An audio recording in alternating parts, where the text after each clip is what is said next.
God, the Big G.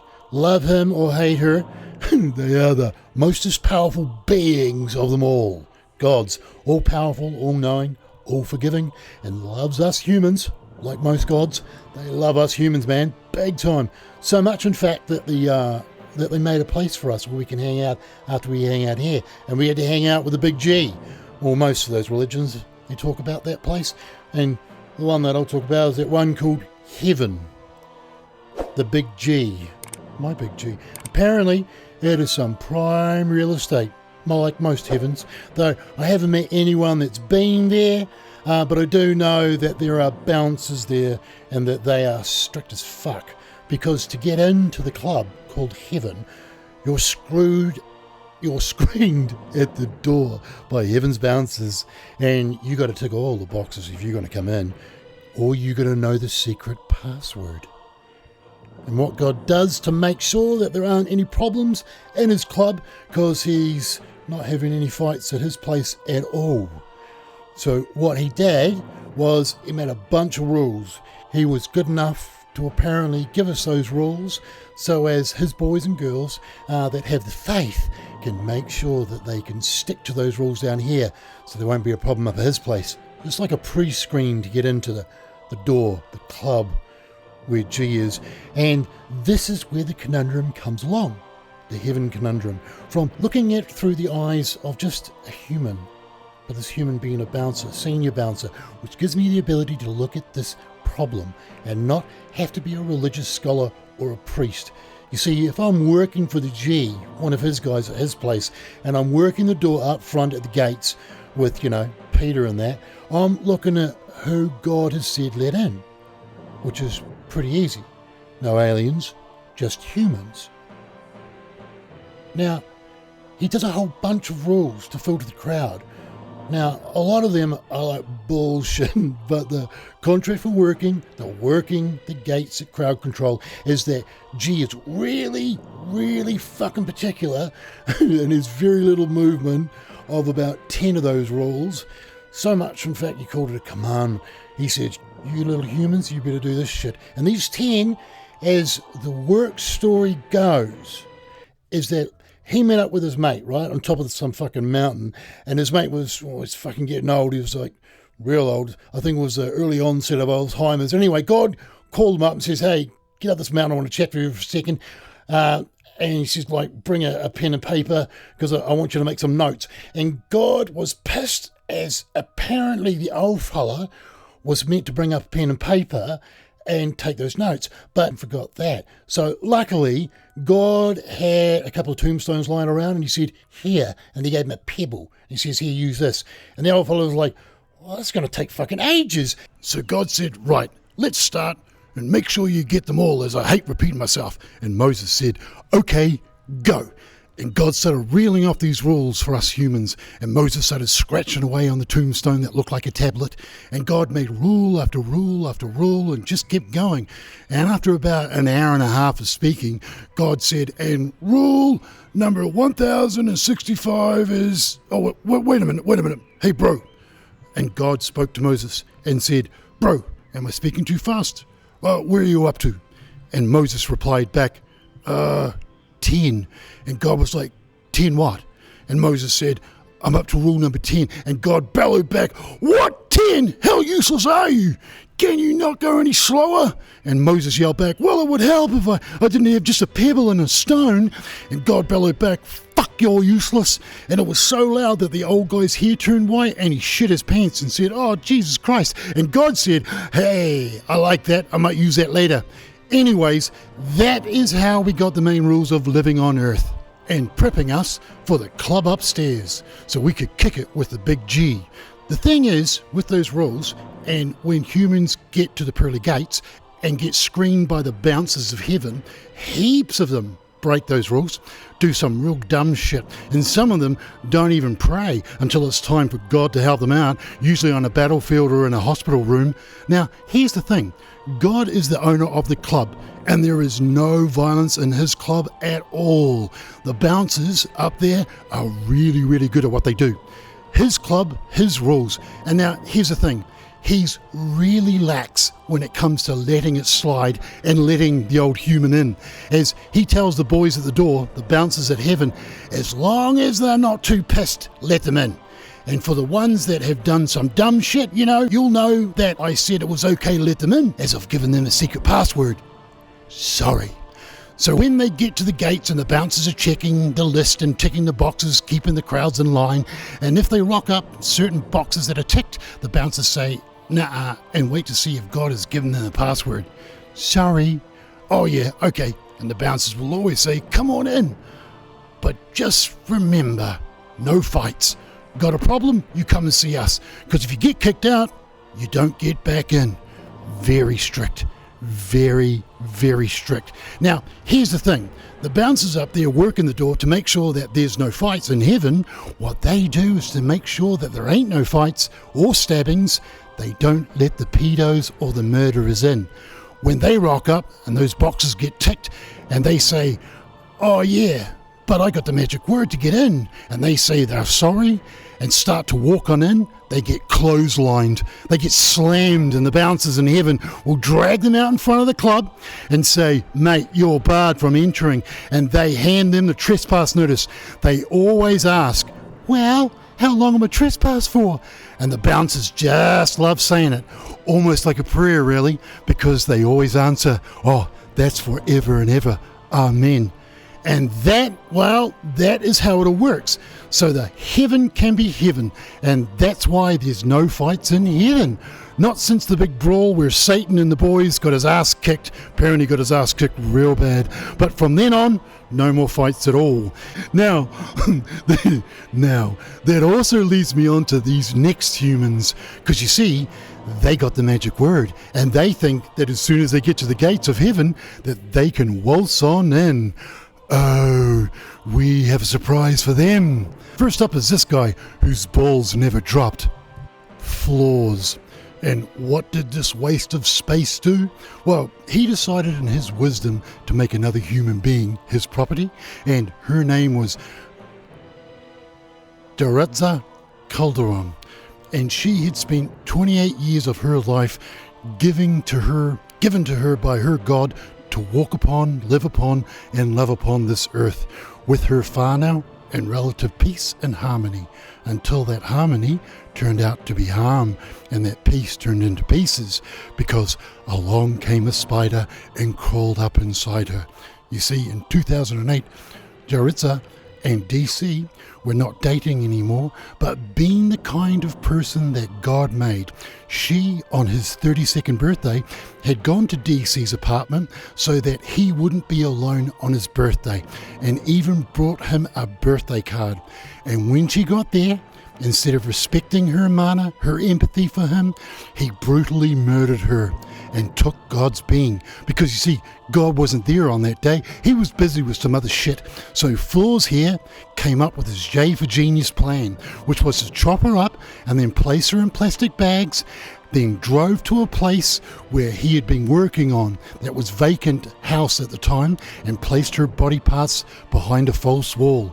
But then you see, God did turn up, late as usual, very busy guy, in the form of someone seeing DC on the vacant property, and ultimately that led to him being arrested. And while this DC was going to court and being dealt with, he doesn't feel that feeling of remorse. The statement, oh dear God, what have I done, doesn't exist for him. No, you see, this clown believes that he's got the password. This DC is under the belief that all he has to do when he gets up there in front of those boys at the gates is tell those boys the secret password, and they will let him in. This DC Floors has always been happy about the fact that he's got that magic password and that he's going to get in. Forever and ever. Amen. Today, Julio Flores will lose some excess items in his cell. Back it up. Inmates are only allowed 2 pencils. Anything over that is confiscated. How many pencils do you think you lost here today? All right. I lose like 6, 7 pencils. It's very important, the pencils. Flores relies on pencils to create his art. It brings a small touch of beauty to an otherwise stark jail cell. He says it's a talent he only discovered in prison. God helped me to draw. I never draw in this way. God really showed me his favor, even when you are a killer. Flores may believe his art comes from God, but says he was on his own 5 years earlier, when he strangled his 28-year-old ex-girlfriend. I remember the word she said, God, give me another chance. While you were choking her? Yeah. I said, God is not here.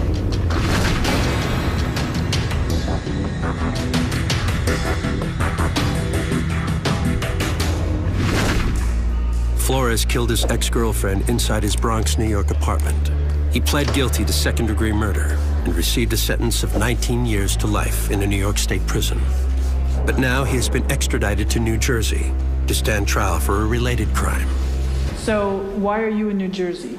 For bringing the members human. The body parts? Body parts, try to hiding. Flores admits that after he murdered his victim, he dismembered her body. When I finished to kill her, and the moment I says, what I gonna do now? Because something on me come in my mind and said, you know what? Now you gotta disappear the body. Flores placed the body parts inside plastic bags and drove them to a vacant home in Bergen County, New Jersey. He then placed the bags inside buckets. How many buckets? 4 buckets, plus the big buckets, 5 buckets for all. I used the cement too, concrete, to put, you know, all over in the buckets. The owner of the house happened to stop by, found Flores in the front yard, and questioned him. I said, listen, man, I got somebody there. So look at me. What? Yeah, I killed my ex-girlfriend yesterday.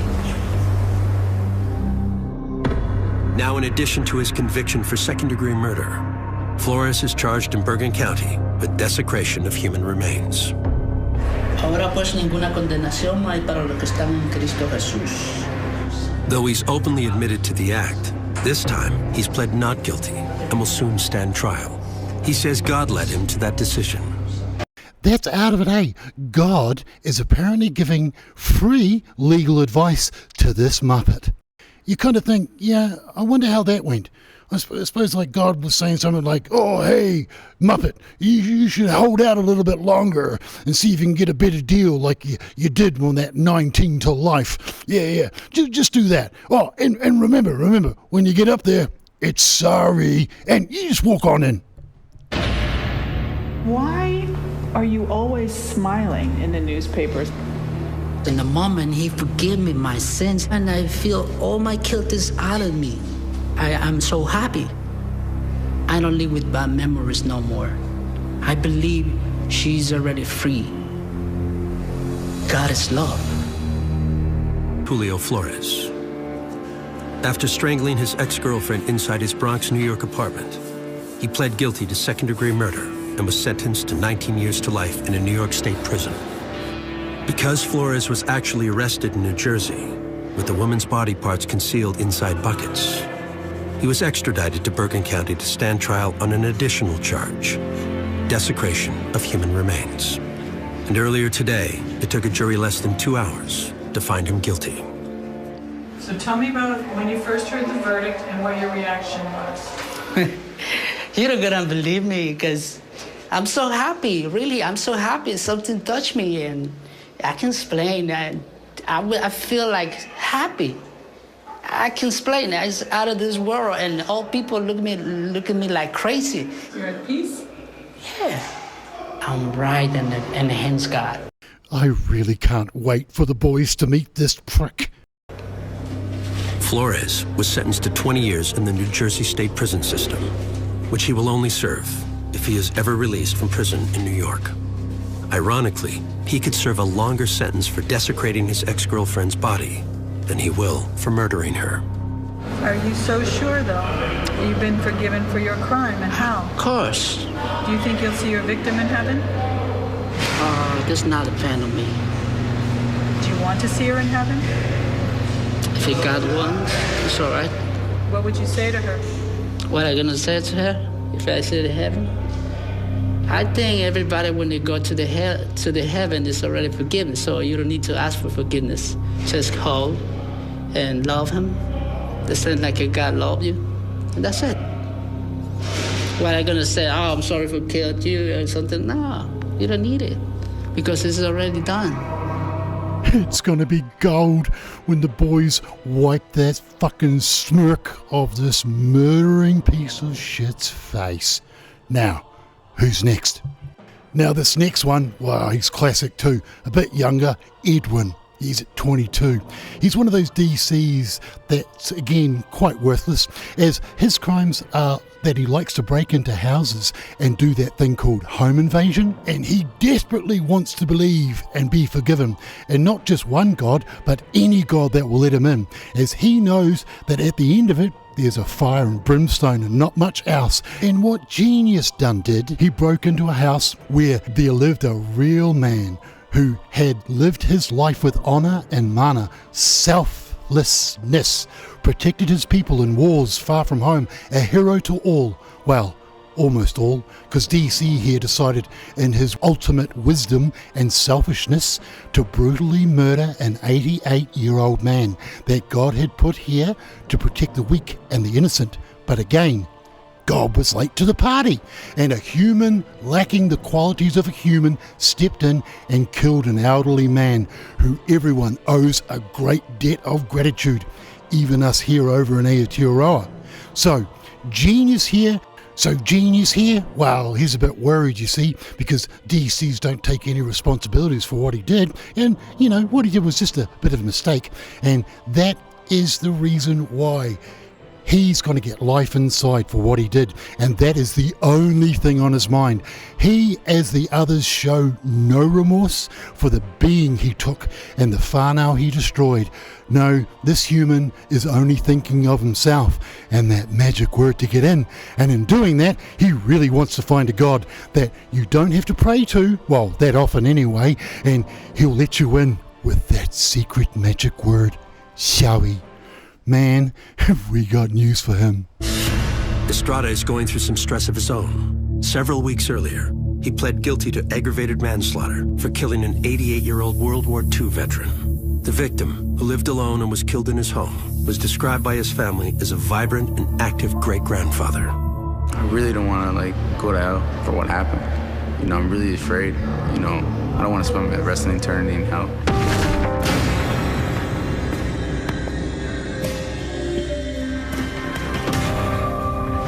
What had happened was I was smoking angel dust, and I had ended up in one of my friend's grandfather's house.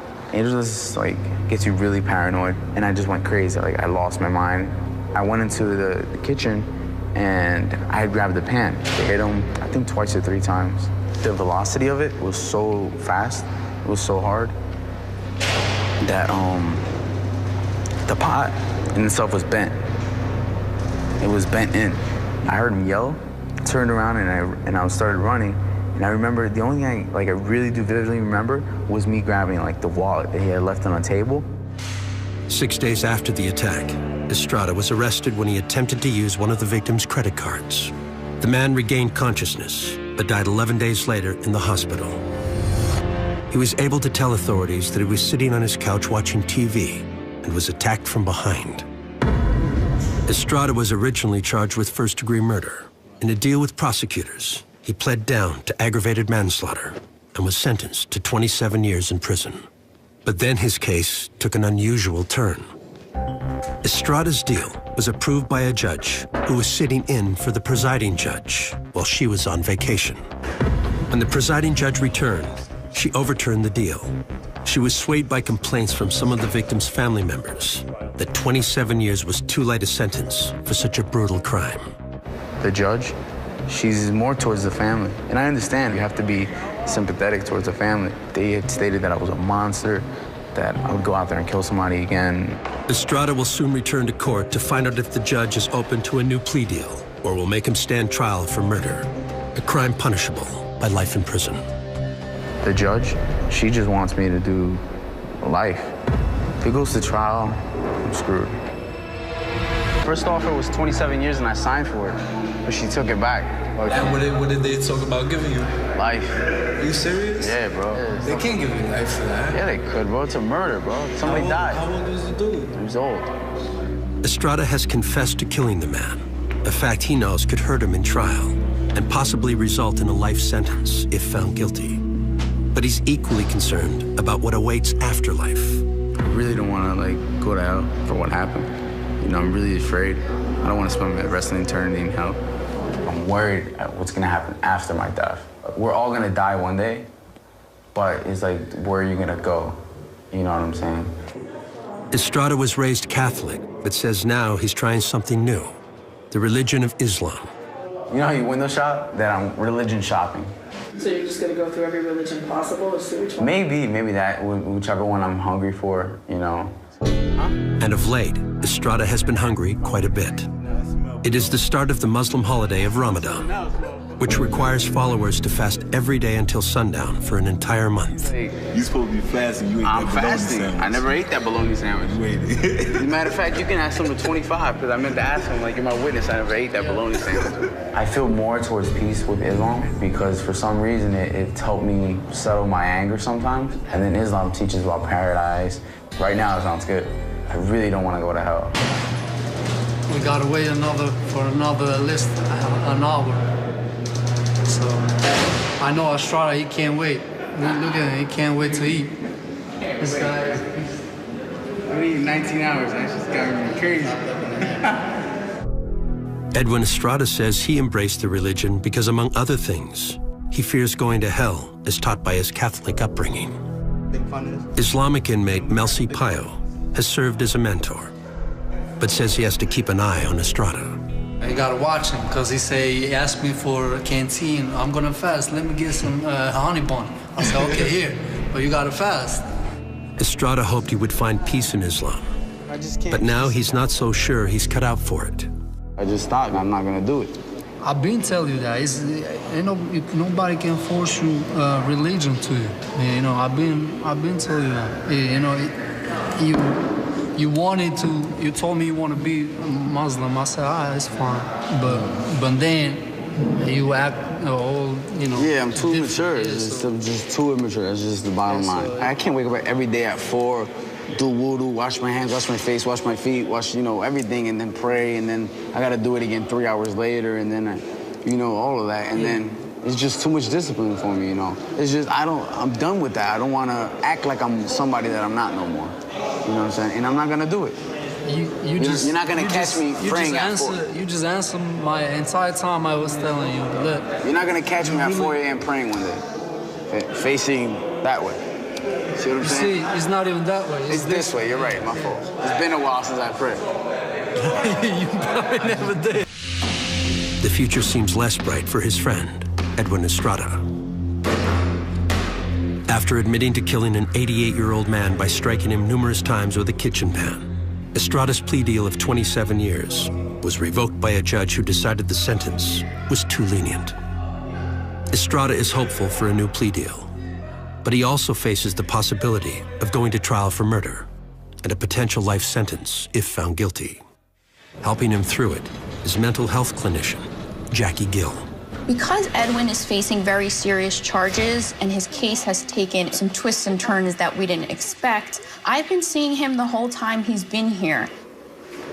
Good morning. We've just worked with the possibility of life. That's the reality, that he is going to prison for a long time.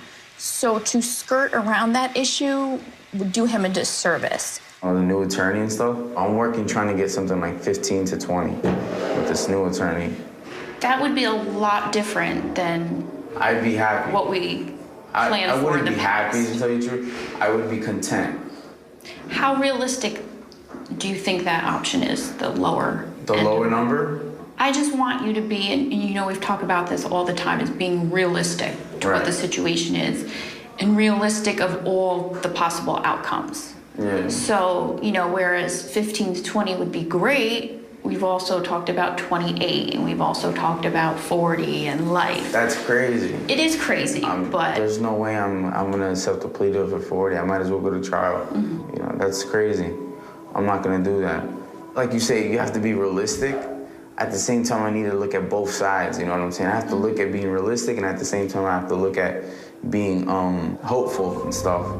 There's always hope, but it's a slippery slope because you don't want to bash their hope or hinder their hope, but you got to balance it with the reality. Hopefully everything goes well, because I can't do life. Like,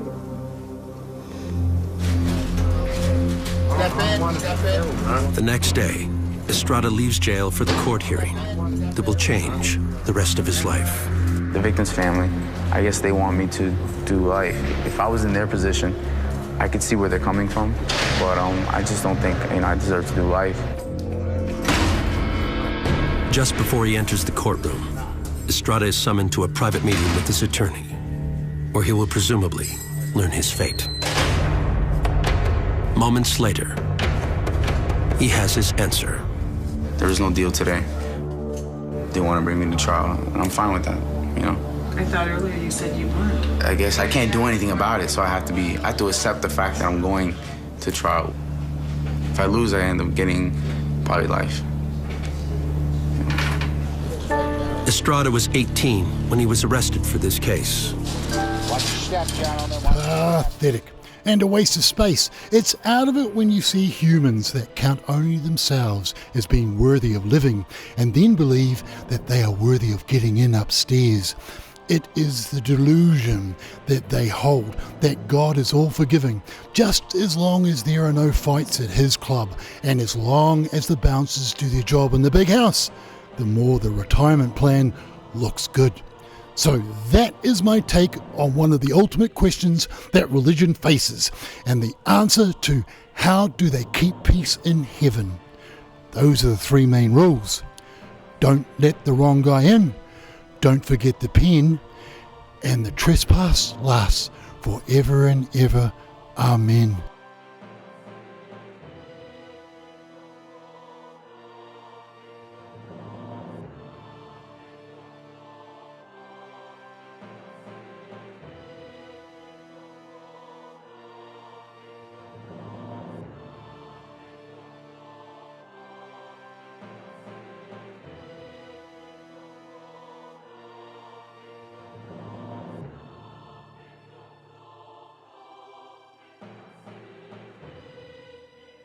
Kia ora everyone, just Measy, just thought I'd pop in for a moment, say kia ora to you and you guys for this episode on this religious question. Yes, my take on it anyway. Well, the bouncer's take on one of the bigger questions, the conundrum, how can there be peace in heaven? Anyways, what I wanted to do was to pop in and say to all of those people out there that believe in God or believe in something, that have a religion, and that is that I ask, before you go to bed tonight and lay your head down to sleep, just to pray for what? Wow, why don't we start off by saying, let's pray for peace without war. Maybe number one, talking to our species. Number two, I don't know, maybe someone just put a smirk on your face, and this may be it. So yeah, to whatever God you believe in, to whatever God you believe in, be it look like us or even an elephant, make it peaceful without war. And mate, I'm believing in yours. I'm believing you're the one. Okay, right, hopefully you enjoy this. Don't take too much offence. Go get that.